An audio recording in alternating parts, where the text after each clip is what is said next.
Welcome to Task 4 of Unit 3. In this task, you'll be working with chords and secant lines of circles. In this video, I'll also give an example of not just the chords and secant lines of circles, but also tangent lines. How you can work with both geometrically and also use some algebraic properties in the process. So let me take you over to another document. Okay, this first circle has two chords, and I'll just show you where the chords are. Here is one, this chord, and here's another one. Okay, now, of course my squiggly lines are not the chords. The chords are the perfect lines here. So let's say we would have a value of 5 on this part of the chord, and let's say 8 on this part of the chord. Let's say this side here, let's say it was a 4, and you didn't know this segment. Now, of course, both chords are intersecting at some point. Again, from the point to the edge of the circle is 4. From the point to the edge of the circle is 5. From the point to this edge of the circle was x. And so from the point to this edge was 8.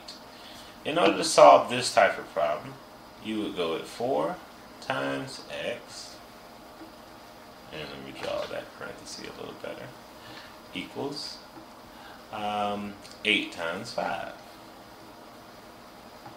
Now many of you already know the answer.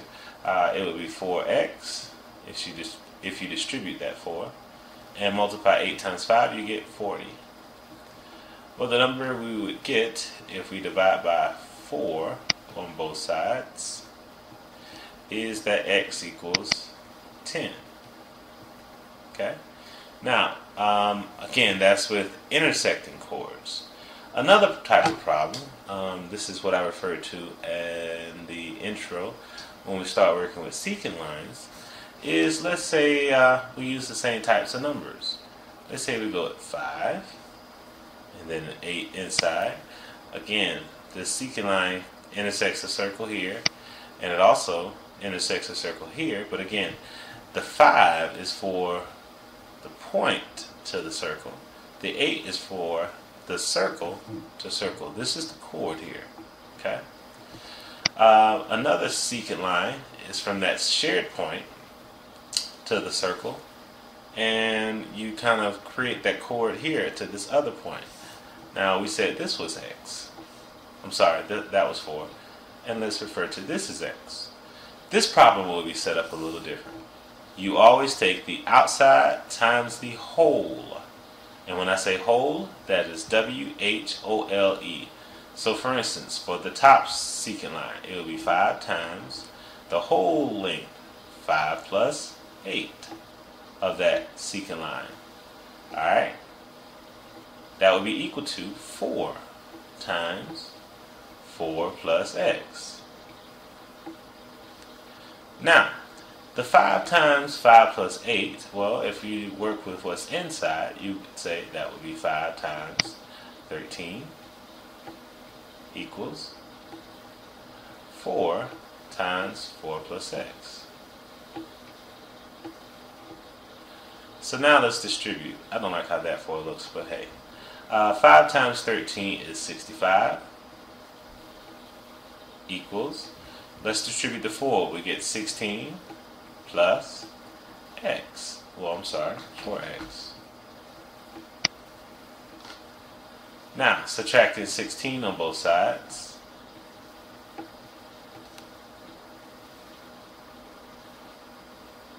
(65 minus 6 is 59). 59 minus 10 is 49. Equals 4x. And then we would divide by 4. So once the 4's over here cancel out, we would get 49 over 4. I'm assuming that's about 12.8, 12.7. I wish, let's see if I can pull up a calculator. What did I say? 12.8, 12.9? Oh, this is dun, dun, dun. 49. Got about 4. That was a little off. I should have known. 40. Let me tell you why I should have known. 4 goes into 49 12 times because it makes 48. And then you have 1, like 48 plus 1 is 49. You have 1/4 left. I don't know what I was thinking. Anyway, let's move to the next one. So in the next problem, you have a tangent line. Now I believe I did, what do you say, give some examples earlier as far as like how to do it and what to do. But let's go ahead and come back with another example here. Let's say this radius, again, from the center to the edge of the circle, let's say that was 4. Now, wouldn't this be 4? Yes, it would be. Because, again, you're going from the center to the edge. Now, let's pretend we don't know the distance from the circle to a point. A point that is also on the tangent line to the circle. Now, let's say we did know that. And let's say that was... what do I want to do? Don't want to do that. Let's say it was 10. I might regret that later. Actually, no, I'm not, because I don't think I'm going to work this one all the way out. I think I'm going to let you do that. However, let's work with the fact that we have a right triangle and for an x combined to make your hypotenuse. So that would be 4 squared plus 10 squared equals 4 plus x, closing parentheses, squared. Alright, let's rock out.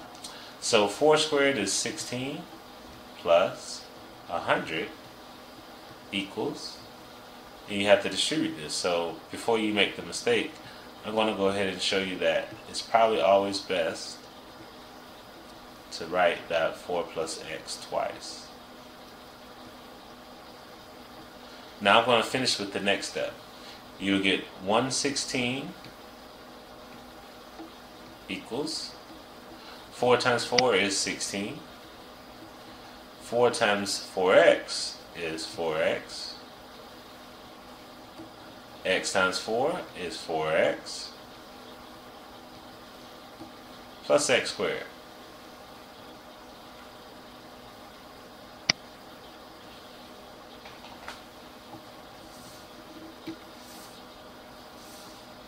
Sorry about that. Just switching my tool. Now,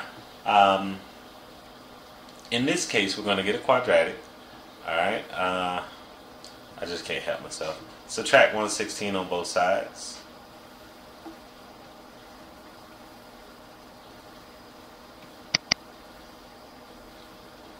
And you will get 0 equals 16 minus 116 is negative 100 plus 8x plus x squared. Now, considering that you were successful in Unit 1, I'm pretty sure you know how to solve this quadratic. Before solving it, though, I would encourage you to put the x squared first, then the 8x, and then the minus 100.